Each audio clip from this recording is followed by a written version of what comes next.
How should museums, universities, and galleries treat priceless cultural works of art in their collections that came to them in ways which wouldn't pass muster today? Should they be giving them back?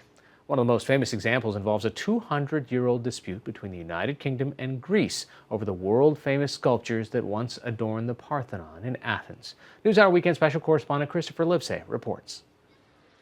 A highlight of London's British Museum is one of its earliest acquisitions, the Parthenon marbles.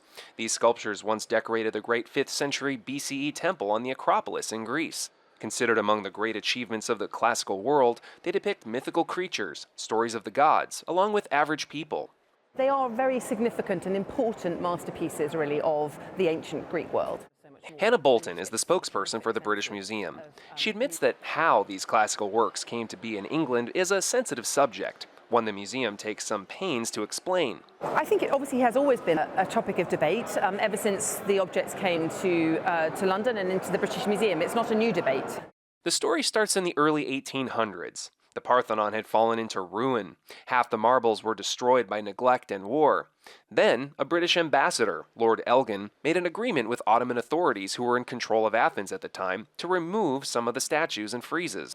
He took about half of the remaining sculptures. And then he shipped that back to the UK. For a long time it remained part of his personal collection, so he put it on display, and then he made a decision to sell the collection to the nation, and the Parliament chose to acquire it and then passed it on to the British Museum. So we would certainly say that Lord Elgin had performed a great service in terms of rescuing some of these examples. But Greeks don't see it that way. For decades now, they've argued that the Ottomans were occupiers, so the deal with Elgin wasn't valid, and the marbles belong in Greece. Why does Greece want to have the Parthenon marbles back in Athens? It's not just bringing them back to Athens or to Greece. That's where they were created. But this is not our claim. Our claim is to put back a unique piece of art, to put it back together, bring it back together. Lidia Konyordu was Greece's Minister of Culture from 2016 to 2018. We met her at the Acropolis, where the Parthenon temple stands overlooking Athens.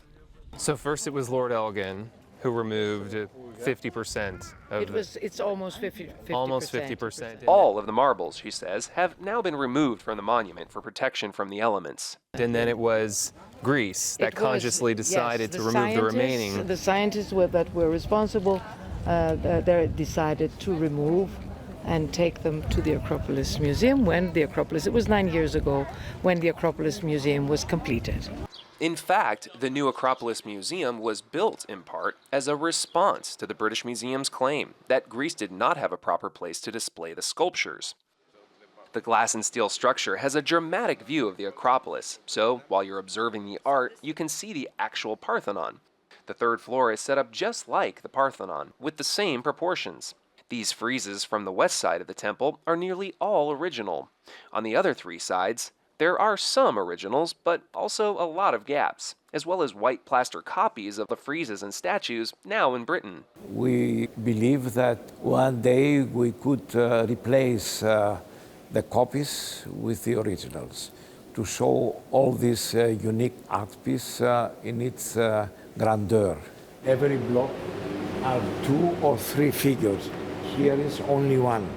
Dimitris Pantermalis is the director of the Acropolis Museum, where the story of the missing marbles differs widely from that of the British Museum. Presentations for visitors portray Lord Elgin critically. One film shows the marbles flying off the Parthenon and calls it the uncontrollable plundering of the Acropolis. You have these videos that actually show how the pieces were removed.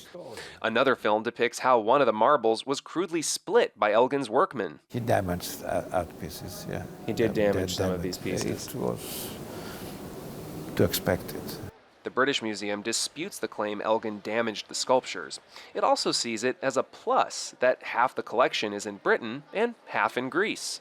I think the situation we find ourselves in now, we feel is quite beneficial. It ensures that examples of the wonderful sculptures from the Parthenon could be seen by a world audience here at the British Museum and in a world context in terms of being able to compare with Egypt and Rome and so on and so forth. But we feel the two narratives that we're able to tell with the objects being in two different places is beneficial to everybody. But Pantermalis says rather than being in two places, the sculptures should be reunified. literally. He showed us examples around the museum, including one that is almost complete, save for one thing. This sculpture is original except the right foot. And this, the chest of the god Poseidon. So the marble portion in the center where we can see clearly defined the abdomen, that's original. But the surrounding portion in plaster, the shoulders, that's in London. So the piece has been completely split in half. Yes, yes. And perhaps most dramatic, this frieze. So the darker stone is the original, whereas this white plaster, that represents what's in the British Museum? Yes, exactly. And here it is, in the British Museum. The missing marble head and chest floating in a display space. It just doesn't make sense. It's like cutting, for instance, the Last Supper of Da Vinci and taking one apostle to one museum and another apostle to another museum. We feel also it's a symbolic act today to bring back this emblem of our world, to put it back together.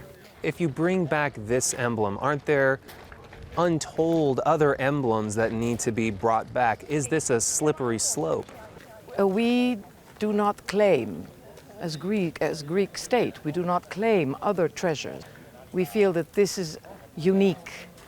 This claim will never be abandoned by this country because we feel this is our duty. As for visitors to the Acropolis Museum, How do you feel about the fact that half of the collection is in the British Museum? Not good. the Roscoe family is from Ohio. What do you guys think? I think it would be nice to have them in one spot where they originated. You're coming here to see the history of it, and so it would be nice to see the complete history rather than replicas. You've seen them in the British Museum. So what do you think about the fact that the collection is kind of split? Yeah, it's sad when you see this. I think this museum is a phenomenal place to display them. It's beautiful, and the way it's been built, almost waiting to have them back. I think it's just interesting. As recently as May, the Greek president, Prokopis Pavlopoulos, told Prince Charles that he hoped the marbles would be returned. And the British opposition Labour leader Jeremy Corbyn has said he too is in favor of returning the marbles to Greece. But the British Museum's position is the marbles in its collection are legally theirs. They would, however, consider a loan. After all, the British Museum regularly loans pieces from its collection to other museums around the world. I think we would certainly see there being a great benefit in extending that lending and trying to find ways to collaborate with colleagues, not just in Greece but elsewhere in the world, to share the Parthenon sculptures that we have in our collection. But sharing the sculptures is not what the ancient Greeks who created them would have wanted, claims Pantermalis. They'll be very angry. The ancient Greeks would be very angry. Yes. Why? Because they were crazy for perfection. It was a perfection, but today it's not.